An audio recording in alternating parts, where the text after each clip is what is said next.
मुझे लगता है आप भी उनमें से तो होंगे ही जिन्हें हर साल के शुरू में ये सुझाव दिया गया होगा बड़े लोगों के द्वारा कि बेटा एक कॉपी बनाओ, write down 10 words every day and by the end of the month you will have 300 and by the end of you will have 3600 words. But ये आपका भी एक्सपीरियंस होगा कि 2 4 5 6 जनवरी के बाद वो काम हमारा आगे नहीं बढ़ता, बिकॉज जो भी वर्ड्स हमने 10 सुबह सुबह लिखे हैं ना वो शाम तक हमें याद नहीं रहते और फिर हमारा मोटिवेशन टूट जाता है। So you need to understand this dynamics that how do we remember anything? Ask this question to yourself. कोई भी बात हमें कब याद रहती है? आपको बचपन की बहुत सारी बातें जो 10 साल 12 साल 15 साल पुरानी होंगी वो भी शायद याद होती हैं। जीवन की वो पहली पहली वाली चीजें बड़ी याद होती हैं। नहीं, स्कूल की उस क्लास में मुझे क्रश हुआ था उस टीचर पे। You have vivid memories of those experiences that happened some 10 15 years back, 20 years back. But class में कई बार आपने देखा होगा हम पड़ोसी से पूछते हैं भाई कल क्या कराया था, इसका मतलब क्या है? In the memorisation it is not about the timing कि जो चीज़ पुरानी है वो आपको भूल जाएगी और नई चीज़ याद रहेगी। यहाँ तो नई चीज़ कल वाली भूल जाती है, पड़ोसी को पूछना पड़ता है कल क्लास में क्या कराया था, और यहाँ तो 20 साल पुरानी बात भी याद है। Means what? Memorisation is all about association and connection. अगर हमारा माइंड और ब्रेन किसी भी बात के साथ एसोसिएशन या कनेक्शन बनाता है then we will be able to remember those things for a longer period of time and that goes for vocabulary development as well. अगर आप उन 10 रैंडम वर्ड्स को लिख करके उनकी हिंदी मीनिंग लिख रहे हैं तो वो आपके किसी काम का नहीं है, because nobody is going to ask you Hindi meaning of any of these words in any of the exams or otherwise in your life as well. You have to understand the context of that word because for one meaning we have so many words. और अगर English में एक मतलब के 5 7 10 word हैं so they are similar ones. synonyms जो होते हैं, synonymous words जो होते हैं वो similar words होते हैं, same नहीं होते। अगर वर्ड अलग है तो इसका मतलब कि उसके में कुछ ना कुछ अलग तो जरूर होगा।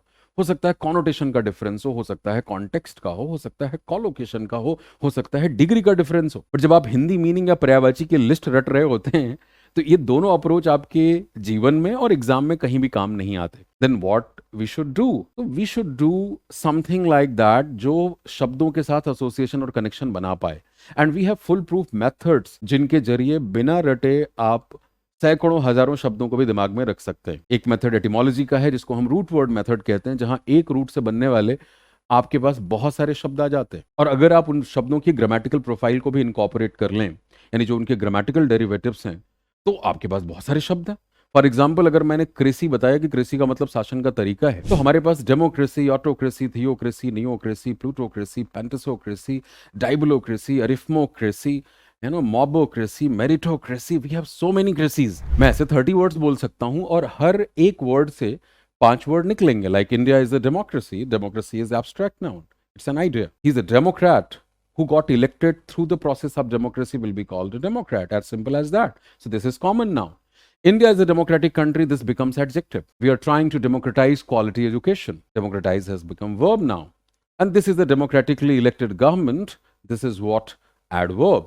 तो एक वर्ड से 5 वर्ड मिल गए। ऐसे अगर क्रेसी से हमने 30 वर्ड किए, 30 into 5 150 वर्ड्स आपके पास आ गए। अब हमें सिर्फ ये जो 30 वर्ड हैं इनका मतलब पता होना चाहिए और वो क्रेसी के पहले लगे हुए शब्द के मतलब से आपको पता लग जाएगा, बहुत ज्यादा मुश्किल नहीं होता। अब जैसे कहीं पे थियोक्रेसी है तो थियो रूट वर्ड है गॉड के लिए। इसी THEI या THEO से हमारे पास थीस्ट और अथीस्ट जो हम बचपन से पढ़ रहे हैं वो दोनों शब्द आए हुए हैं। तो यानी जहां धार्मिक नियमों के आधार पे शासन व्यवस्था चले वो थियोक्रेसी है। हमने मेरिटोक्रेसी की बात करी यानी मेरिट्स के आधार पे। मॉबोक्रेसी किया, मॉब भीड़ का तंत्र, यानी जहां पे कोई भी रूल ऑफ लॉ ना हो। तो this is not something that is pretty difficult. अगर हम ऑटोक्रेसी की बात कर रहे हैं, ऑटो का मतलब सेल्फ होता है, यानी जहां एक इंसान डिक्टेटोरियल रिजीम चला रहा हो, उसकी इच्छा ही कानून है, नियम है। तो it becomes quite easy. Then we have the group method like homophones, paronyms, homonyms, homographs। और आप ग्रुप में तभी की चीजों को डाल सकते हैं जब उन ग्रुप के मेंबर्स में कोई सिमिलैरिटी हो। तो ये सिमिलैरिटी आपको दिमाग को आपके सहारा देती है, बिकॉज हमें ये बात समझ में आ गई कि बिना सहारे के, बिना कनेक्शन, बिना एसोसिएशन के हम चीजों को याद नहीं रख सकते। So if you are learning with these methods and you are focusing on these differentiating factors like connotation, collocation, context, degree, uses, तो जाकर के आपकी वोकैब की अंडरस्टैंडिंग होती है बेहतर और आप सही शब्दों का इस्तेमाल कर पाते हैं। क्योंकि हमारे पास कई बार भाव तो होते हैं बट उनको बताने के लिए अल्फाज होते ही नहीं है। तो फिर हमें यह नहीं कहना पड़ता कि जो भी मैं कहना चाहूं बर्बाद करें अल्फाज मेरे, because we will have all those words जो कि हमारी भावनाओं को पहुंचा सकें। नहीं तो हमें यही कहना पड़ता है कि सर भाव तो बहुत हैं बट शब्द नहीं मिलते। तो इन शब्दों की गरीबी को आप दूर कर सकते हैं अगर आप इन दो अप्रोचेस को अपनी वोकैब की लर्निंग में इनकॉर्पोरेट करते हैं। Thank you.